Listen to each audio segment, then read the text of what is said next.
Bom dia, bom dia, bom dia! Mais um Morning Call, o que esperar do mercado hoje? Eu sou o professor Wagner aqui da Francesca Educação Financeira e mais um dia nós estamos aqui para falar sobre fechamento de mercado, política, economia e tudo aquilo que pode movimentar o mercado no dia de hoje.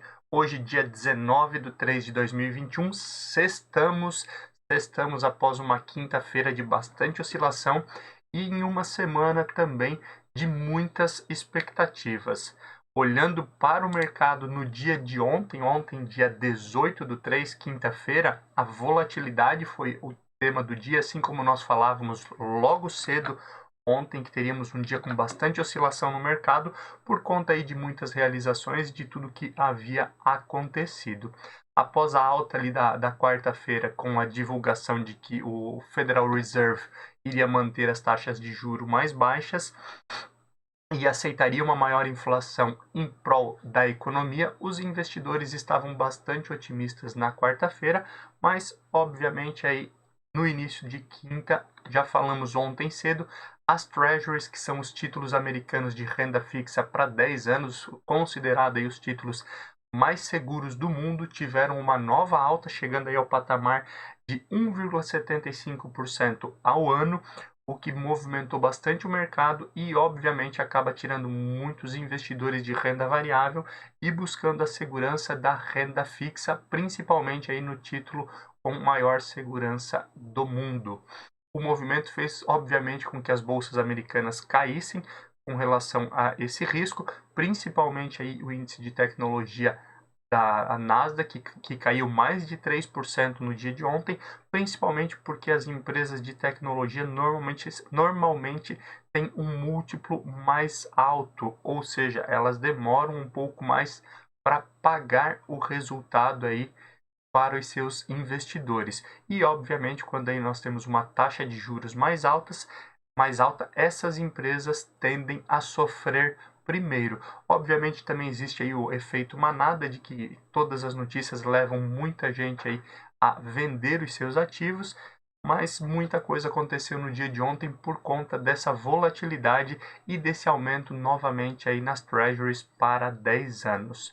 No Brasil não foi diferente, como falávamos ontem pela manhã, tivemos uma volatilidade bem grande e o índice Ibovespa aí seguiu as bolsas americanas, também tendo uma forte queda no dia de ontem.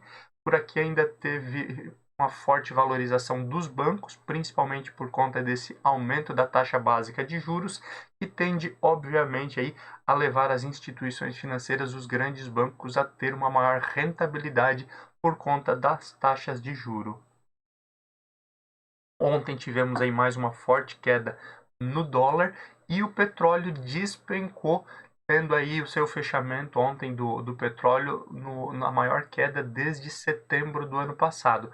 Obviamente, aí essa queda muito forte em relação ao petróleo, ela vem aí de encontro com a realidade que nós estamos vivendo de diversas medidas restritivas por conta da pandemia do coronavírus. Outro ponto que infelizmente afetou bastante o Brasil foi a questão do aumento dos casos de coronavírus e também, e também a solicitação dos governadores cobrando o governo federal em relação a auxílio no combate à pandemia. Segundo aí diversos governadores, nós vamos falar um pouquinho mais sobre isso posteriormente, mas além da falta de leitos em UTIs, que estão infelizmente aí sobrecarregadas, começa a faltar medicamentos e também o risco de faltar oxigênio em diversas localidades. Olhando um pouquinho para a Ásia e Europa, ambas tiveram fechamento positivo, mesmo em meio à suspensão das vacinas da AstraZeneca em alguns países da Europa, que foi o principal detalhe aí que os investidores estavam olhando no dia de ontem. Obviamente, como são pregões que fecham mais cedo, não pegaram tanto dessa volatilidade do mercado norte-americano, que pode refletir na Ásia e também na Europa no dia de hoje, sexta-feira. Vamos falar então sobre o fechamento de ontem em números aqui no Brasil. Nós tivemos aí uma queda do índice Bovespa de 1,47%. O índice fechou ontem, então, a 114.835 pontos. Olhando para o dólar, como eu disse, o dólar teve nova queda, fechando aí a R$ 5,56, uma queda de 0,32%. O índice Nasdaq fechou aí com 3,02% de queda no dia de ontem, a 13.116 pontos. S&P 500, 3.915 pontos, uma queda de 1,48%, e Dow Jones, que tinha renovado novamente máximas históricas e ultrapassado aí os 33 mil pontos, fechou ontem a 32.862 pontos, uma queda de 0,46% no dia de ontem. Lembrando aí que o índice Dow Jones, ele pega principalmente aí empresas mais tradicionais, né? O que acaba, obviamente, sendo menos afetado aí por conta dessas mudanças. Olhando um pouquinho aí para o cenário da Europa, o euro fechou ontem a R$ 6,61, uma queda de 1,75%. Como eu disse, ainda a Europa não sofreu ontem, no dia de ontem, o revés provocado aí pelas Treasuries. A Alemanha fechou com alta de 1,23% a 14.775 pontos. França fechou com alta de 0,13 a 6.062 pontos e o Reino Unido alta de 0,25 a 6.779 pontos.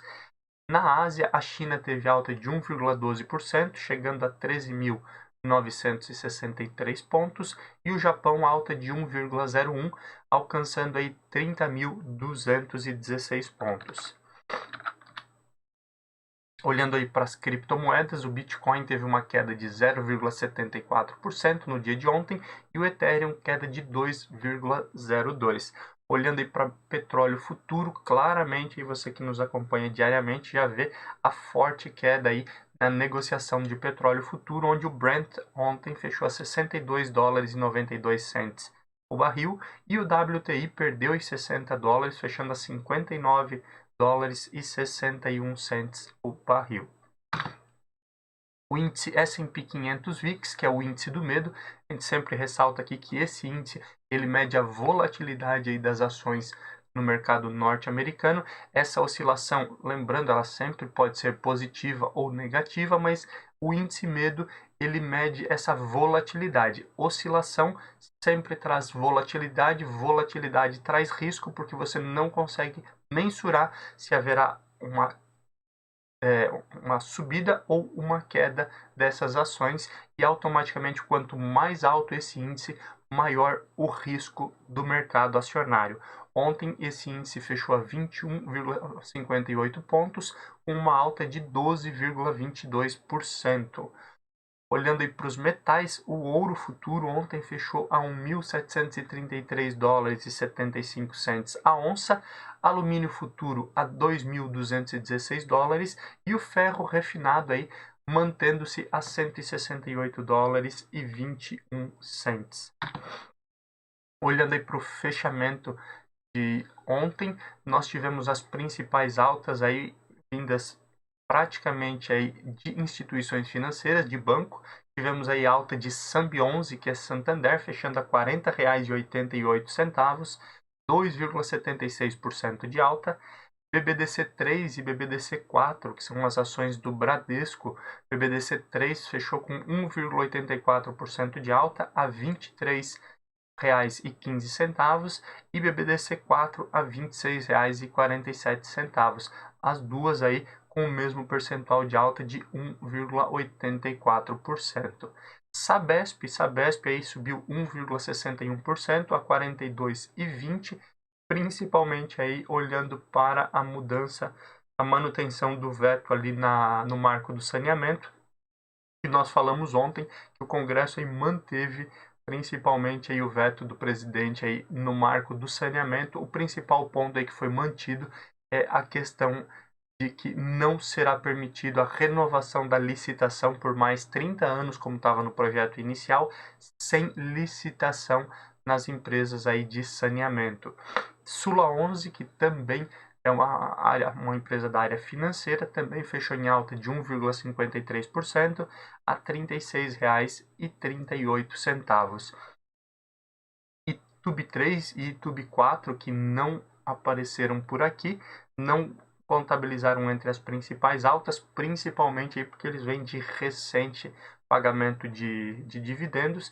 E como você sabe, você que investe no mercado acionário, sempre que uma empresa paga dividendos, o seu valor de mercado tende a cair um pouco. Olhando para o fechamento das principais baixas, ontem nós tivemos recorde de Prio 3, muito por conta aí dessa queda de mais de 7% no barril de petróleo. Prio 3 aí caiu 8,60% a R$ 88,20. Gol 4, novamente aí figurando entre as principais quedas, queda de 7,53% a R$ 21,36. Além disso, aí nós temos ontem quedas muito fortes das principais varejistas do país por conta do aumento aí na taxa básica de juros, que provavelmente deve desacelerar um pouco a economia e impacta diretamente essas lojas. Então nós temos aí Magalu ontem com queda de 6,93%, fechando a R$ 22,28. PTOW 3 fechando a R$ 61,25, uma queda de 5,11%. Via Varejo também fechou com forte queda no dia de ontem, não entre as principais altas, mas também sofreu bastante, entre outros varejistas. E também tivemos aí entre as principais quedas Iduc 3, fechando com 4,98% de queda a R$ 27,23. No Brasil, novamente, não temos uma agenda de indicadores tão relevante para o dia de hoje. E olhando aí para o cenário global, hoje a principal notícia, o principal índice a ser divulgado é o IPP, Índice de Preço ao Produtor, lá na Alemanha, que também já foi divulgado e, infelizmente, é um indicador que também aí, veio forte negativamente. O índice de preços ao produtor teve uma alta de quase 2%, para ser preciso 1,9%, em relação a fevereiro do ano anterior, e tem a maior alta desde maio de 2019, infelizmente aí trazendo também uma possibilidade aí de inflação maior na Alemanha e na Europa, o que acaba prejudicando os mercados de forma geral, e ainda mais em um momento em que todos os países estão avaliando as suas políticas monetárias e às vezes a necessidade de um aumento de juro para conter a inflação. Cenário político, em geral, hoje não temos tantas notícias nessa sexta-feira, pelo menos não nesse momento, mas algumas notícias aí que podem impactar o mercado hoje. A Justiça brasileira proibiu a Odebrecht de pagar a empresa e o ex-juiz Sérgio Moro é associado, certo? Só para relembrar o caso, o ex-juiz Sérgio Moro foi o pilar, basicamente, da Lava Jato, que condenou Odebrecht e diversas outras empresas aí por corrupção lá na época do governo da ex-presidente Dilma e do ex-presidente Lula, né? Houveram várias condenações aí por pagamento de propina. Depois, o presidente Jair Bolsonaro trouxe o ex-juiz Sérgio Moro para ser o ministro da Justiça, e por um desentendimento entre ambos, ele acabou saindo e recentemente, se não me falha a memória, final do ano passado, acho que novembro ou dezembro do ano passado, ele foi contratado por uma empresa norte-americana que trabalha principalmente aí com recuperações judiciais. Principalmente ele foi contratado aí por essa empresa, deixa eu tentar lembrar, Álvares e Marçal.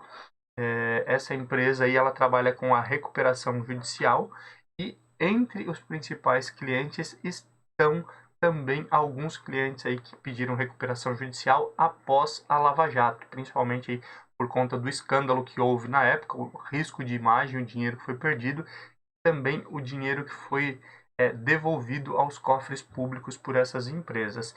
E uma das empresas, como eu falei, que está na carteira de atuação do ex-juiz Sérgio Moro é a própria Odebrecht. Inclusive, na época já se falava um pouco aí sobre conflito de interesses, visto que ele havia tido acesso a algumas informações privilegiadas enquanto juiz na Lava Jato. E agora a justiça brasileira proibiu que a Odebrecht pague a empresa que ele é associado, essa empresa, então, no caso, que foi contratada para auxiliar a Odebrecht na recuperação judicial. Isso deve movimentar o mercado, obviamente. E ainda falando do ex-juiz Sérgio Moro, a PGR, Procuradoria-Geral da República, pediu que o caso de suspeição dele vá direto para o plenário do STF. Recapitulando aqui também um pouco das notícias, né? Nós tivemos o ministro Fachin anulando todas as condenações do ex-presidente Luiz Inácio Lula da Silva, dizendo que não havia competência da República de Curitiba, como era chamado na época, né, de julgar os casos do ex-presidente. E isso tudo aconteceu em um momento em que os advogados do ex-presidente Lula pediam a suspeição do juiz Sérgio Moro por conta de algumas atitudes que alegavam ali que não eram condizentes com a função, conversa entre ele como juiz e procuradores que foram divulgadas e assim por diante. A própria PGR pediu a suspensão dessa decisão do ministro Fachin e isso foi para o plenário, ou seja, será votada aí por todos os ministros e não mais somente por uma turma. E agora a PGR pediu também, porque vários casos, inclusive o ex-deputado e presidente da Câmara, Eduardo Cunha, também havia pedido a suspeição do Moro nos casos em que ele foi julgado, e o ministro Cássio Nunes, que foi aí indicado recentemente por Jair Bolsonaro, pediu vistas, e aí então esse processo, essa ação da suspeição do ex-juiz Sérgio Moro, ela está parada nesse pedido de vistas. Agora a PGR pede que, assim como o caso do ex-presidente Lula foi para plenário, para decisão, a decisão em relação à suspeição do Moro também vá para decisão do plenário, ou seja, de toda a turma do STF, e não somente da primeira ou da segunda turma. Isso deve movimentar o mercado também. O governo enviou a medida provisória do auxílio emergencial para o Congresso. Ela deve ser aprovada ali e em breve já deve ter um cronograma mais detalhado.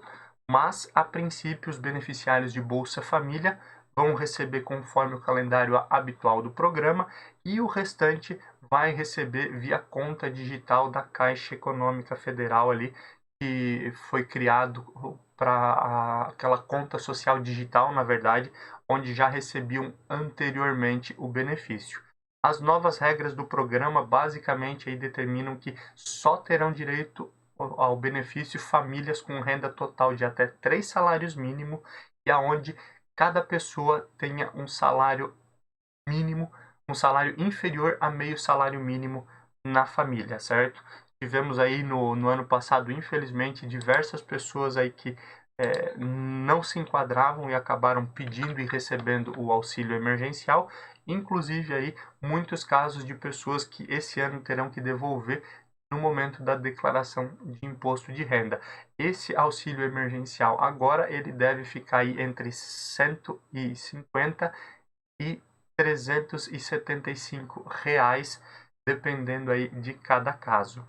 O ministro do STF, o Gilmar Mendes, e o Arthur Lira, que é presidente da Câmara, em toda essa situação que vem acontecendo, criticaram também a Lava Jato, aonde o próprio Gilmar Mendes disse, abre aspas, que estava se tornando uma ditadura de Curitiba, a Lava Jato. Então, mais um caso aí em relação à Lava Jato, que tem movimentado bastante aí, a política e a economia nas últimas semanas. Falando em política especificamente, ontem, por morte cerebral, o Major Olímpio, que foi coordenador da campanha, basicamente, do presidente Jair Bolsonaro, depois eles tiveram algumas intrigas recentemente aí havia um atrito entre os dois, mas ele estava entubado por conta do Covid-19 e ontem aí foi registrado a morte cerebral dele, aí sendo lamentada aí por diversas autoridades. Olhando um pouquinho para cenário econômico,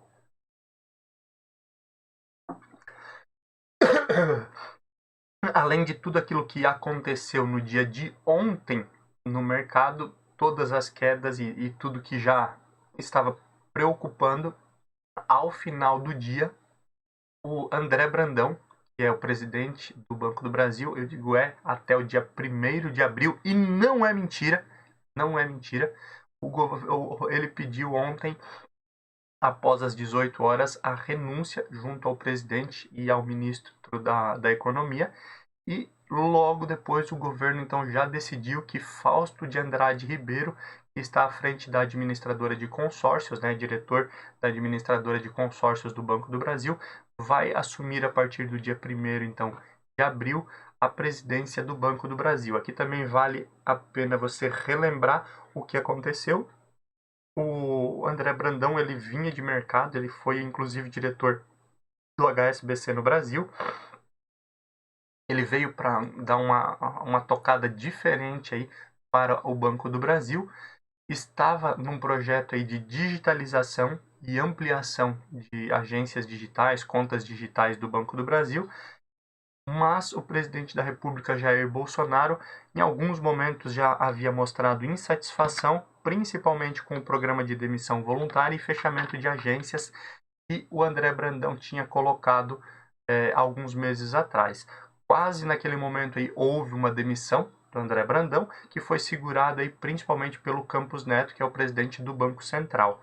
Posteriormente a isso, já temos aí 20 a 25 dias em que André Brandão disse que estava literalmente de saco cheio e já não aguentava mais permanecer como presidente do Banco do Brasil por conta da pressão e que ele não tinha a autonomia que ele queria. O mercado ele reagiu naquele momento, mas logo depois acalmou porque o cenário baixou a poeira e agora, em meio a uma expectativa que ninguém mais tinha dessa saída, ele renuncia ao cargo e inclusive aí alguns jornais dizem que ele já tem propostas de mercado para assumir outras instituições financeiras. Voltando então àquilo que nós falávamos, existe aí uma possibilidade hoje automaticamente das ações das estatais caírem, mas a princípio especialistas dizem que o mercado já estava preparado para essa possível saída de André Brandão. Agora vale aí analisar o que o Fausto de Andrade Ribeiro planeja fazer à frente da gestão do Banco do Brasil. O petróleo ontem caiu então 7%, né? O que não acontecia desde setembro do ano passado, principalmente por conta das medidas restritivas. A agência da União Europeia, a Agência de Saúde da União Europeia, aprovou a vacina da AstraZeneca, relembrando aqui que alguns países ali estavam suspendendo as vacinas por conta de 2 mortes por embolia pulmonar e a possibilidade de formação de coágulos, né? Mas a Agência de Saúde da União Europeia aprovou a vacina, dizendo que realmente a vacina é segura e pode ser retomada aí por esses países. Agora aguardar ver se esses países vão retomar a vacinação, lembrando que o velho continente, a Europa, está bem atrasado aí na vacinação da população. A Caixa aguarda liberação para abrir contas digitais, também um processo que o Banco do Brasil já iniciou há algum tempo atrás, e a Caixa Econômica Federal agora também planeja entrar no mundo das contas digitais. Por fim, o governo de São Paulo se reúne a diversas empresas aí com o objetivo de construir um hospital com 40 UTIs para tratamento de Covid-19. Semelhante ao que aconteceu lá na China no início da pandemia, né, a construção rápida de hospitais para tratamento, é a ideia do governo de São Paulo juntamente com diversas empresas. Finalizando nosso Morning Call com o mercado corporativo, a Avan, empresa aí, de varejo principalmente aí localizada no sul do país, iniciada no sul do país e hoje atendendo aí quase todo o país, retornou a ideia do IPO. A IPO é a oferta inicial de ações. No ano passado, a Avan havia desistido e agora planeja aí voltar com o seu processo, chegando aí a um valuation de 70 bilhões. Então aguardamos aí para ver se vai andar o IPO da Avan. A Avan é muito conhecida por causa do seu proprietário, do seu CEO, que é o Luciano Hang, que é um apoiador nato do presidente Jair Bolsonaro e sempre criticou muito aí a gestão do Partido dos Trabalhadores. Então ele é bem popular nas redes sociais também. Tivemos divulgação de resultado de Tecnisa, que teve um prejuízo de 30 milhões no quarto trimestre de 2020. Itaúsa, uma das queridinhas da Bolsa, uma forte pagadora de dividendos, né? Agora vai pagar juros sobre capital próprio. E hoje nós temos aí divulgação de resultados de Boa Vista, Eletrobras, que era para ter sido na sexta-feira da semana passada e foi adiado para segunda e adiado novamente para o dia de hoje. Embraer, Lupatec, Taurus e 3R Petroleum, que também já havia sido adiado anteriormente. Olhando para o cenário futuro, nesse momento aí nós temos queda na Bolsa da China de 2,56%. Temos também o Japão com quase 1,5% de queda. E olhando aí para o pré-market, olhando aí para Estados Unidos, quase 1% de alta em Nasdaq, S&P 500 0,15 e Dow Jones operando aí nesse momento entre leve queda e um 0 a 0, uma lateralização. Na Europa nós temos aí Alemanha com 0,30 de queda, França com 0,60 e Reino Unido também com 0,60, um dia com certeza de maior oscilação no mercado. O Brasil aí, por conta de todas essas mudanças políticas, deve acompanhar e uma probabilidade grande de, infelizmente, termos uma nova queda e fecharmos aí a semana, então, em queda. Obviamente, o mercado é soberano, qualquer notícia pode impactar positiva ou negativamente e termos um resultado diferente. Muito obrigado por mais um dia ter a sua companhia aqui. Esse material fica gravado. Se você quer receber isso tudo aí também em PDF no seu WhatsApp antes das 7 horas da manhã, entre em um dos nossos grupos de WhatsApp, solicite o link por aqui ou lá no @Franceschi-Wagner no Instagram. E todos os dias nós estamos aqui para falar sobre mercado. Se inscreve no canal, deixa seu like, compartilha esse material aí para chegar para cada vez mais pessoas. Uma boa sexta-feira, bom final de semana e nos vemos novamente na segunda às 5h50 da manhã. Um abraço, tchau, tchau.